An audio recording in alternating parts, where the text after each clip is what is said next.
Hola. Hoy vamos a meternos de lleno en un tema que, para veterinarios y criadores de Maine Coon, es fundamental. Vamos a analizar cómo una práctica tan común y necesaria como la esterilización podría, sin quererlo, estar afectando al desarrollo de estos gatos tan espectaculares. Y vamos a arrancar con una pregunta que, la verdad, da que pensar. ¿Es posible que un procedimiento que hacemos por el bien del animal, un estándar de bienestar, esté en realidad creando un problema serio para los gatos de mayor tamaño? Vamos a verlo. Para entender bien el meollo de la cuestión, lo primero es conocer al protagonista, el Maine Coon. Y no es solo un gato grande. Su fisiología es muy particular y, como veremos, esconde una vulnerabilidad clave. A ver, pongamos las cartas sobre la mesa. Estamos hablando de la raza doméstica más grande, con machos que alcanzan los 10 kilos.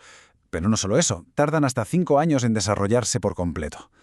Esto, sumado a que su propio peso genera una tensión brutal en las articulaciones y a una predisposición genética a problemas de cadera, bueno, ya tenemos el cóctel perfecto para que algo salga mal. Vale, para entender por qué este cóctel es tan peligroso, tenemos que hacer un poco de zoom. Vamos a viajar al interior del hueso y a ver cómo funciona ese reloj biológico que dicta cuándo y cómo debe crecer el esqueleto de un gato. Y la pieza central de este reloj es la fisis, lo que todos conocemos como la placa o cartílago de crecimiento. Imaginaos que es el motor que hace que los huesos se alarguen. Pero, y aquí está el kit de la cuestión, mientras ese motor está en marcha, esa zona es, con diferencia, el punto más frágil de todo el esqueleto, el eslabón débil. Y aquí viene un detalle que es fascinante y súper importante. Las hormonas sexuales, como los estrógenos, no son las que cierran la placa directamente. Lo que hacen es mucho más sutil. Le dan al botón de avance rápido del envejecimiento natural de esa placa. Básicamente le dicen, oye, tu trabajo aquí ha terminado, es hora de jubilarse. O sea, para que nos entendamos, mientras que la testosterona echa una mano en el crecimiento y en hacer el hueso más fuerte, los estrógenos son los que tienen la última palabra. Son la señal inequívoca de stop, la orden final para que esa fábrica de crecimiento óseo cierre definitivamente. Bien, y si esa es la señal de stop, ¿qué ocurre cuando la quitamos de la ecuación antes de tiempo con la esterilización? Pues que las consecuencias son mucho más profundas de lo que parece a simple vista. La evidencia científica aquí es abrumadora. En machos castrados, las placas de crecimiento tardan muchísimo más en cerrarse. Fijaos en los datos. A los 13 meses, el 60% de las fisis del fémur distal siguen abiertas y a los 18 meses, el 70% de las de la tibia todavía no se han cerrado. Es una barbaridad.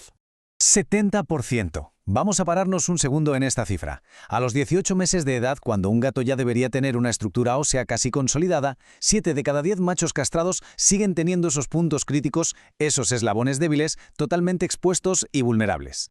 La metáfora es que no puede ser más clara. Es como si hubiésemos desactivado los frenos de un tren en pleno crecimiento. El tren sigue y sigue, cogiendo tamaño y peso, pero está circulando por unas vías que todavía son frágiles y no están terminadas. El riesgo de descarrilamiento es altísimo. Y ahora es cuando unimos todas las piezas. Por un lado, el efecto hormonal de la esterilización que acabamos de ver, y por otro, la genética y el tamaño únicos del Maine Coon. El resultado de esta unión es lo que los expertos no dudan en llamar una tormenta perfecta. Esta tormenta perfecta se manifiesta en una patología muy concreta, el deslizamiento de la epífisis de la cabeza femoral. El nombre es un poco técnico, pero lo que ocurre es muy gráfico. La cabeza del fémur, la bola de la cadera, literalmente se resbala y se desprende a través de esa placa de crecimiento que sigue abierta y débil. La secuencia es casi una crónica de una lesión anunciada. 1. La esterilización temprana quita la señal de parada.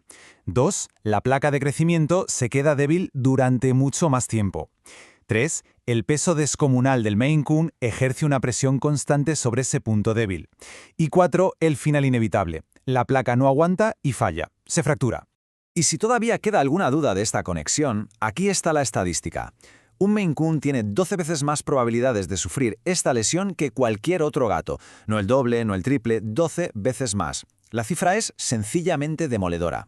Esta frase lo clava, lo resume todo. La castración no es la causa original del problema. La vulnerabilidad ya está ahí, en los genes de la raza. Lo que hace la castración es actuar como un catalizador, como un amplificador que coge ese riesgo latente y lo dispara a niveles peligrosísimos. Y cuando miramos los casos clínicos, el retrato robot del paciente es increíblemente consistente. Ojo al dato, 16 de 17 casos estudiados eran machos castrados. La edad media del diagnóstico son casi 2 años, mucho después de cuando las placas deberían estar cerradas, y con un peso medio de 7,5 kilos, a menudo con sobrepeso. Es la tormenta perfecta en acción, no hay duda. Bien, con toda esta evidencia sobre la mesa, la pregunta es obligada. ¿Y ahora qué hacemos? ¿Cómo se traduce todo esto a la práctica diaria de una clínica o de un criador responsable? Y aquí es donde surge el gran dilema. Por un lado, tenemos la recomendación general, especialmente para protectoras y control de colonias, de esterilizar antes de los 5 meses. Y tiene toda su lógica para evitar camadas indeseadas. Pero, por otro, la evidencia específica para esta raza nos grita que esperemos que lo ideal es entre los 8 y 10 meses, para dar tiempo a que las hormonas empiecen su trabajo. Es un choque entre salud pública y medicina de precisión. Por lo tanto, el manejo de estos gigantes requiere un enfoque mucho más afinado. Hay que vigilar como oro en paño a los machos, controlar el peso de forma obsesiva y, ante el más mínimo signo de cojera, actuar de inmediato con radiografías. Y algo que es crucial: educar y educar a los propietarios. Tienen que conocer este riesgo específico. Y al final, todo esto nos lleva a una reflexión mucho más profunda. Viendo la contundencia de estos datos, quizás la pregunta ya no es si debemos cambiar, sino ¿cuándo vamos a empezar a aplicar de forma generalizada una medicina de precisión, adaptada a las necesidades concretas de cada raza? El caso del Maine Coon parece dejar bastante claro que el momento es ahora.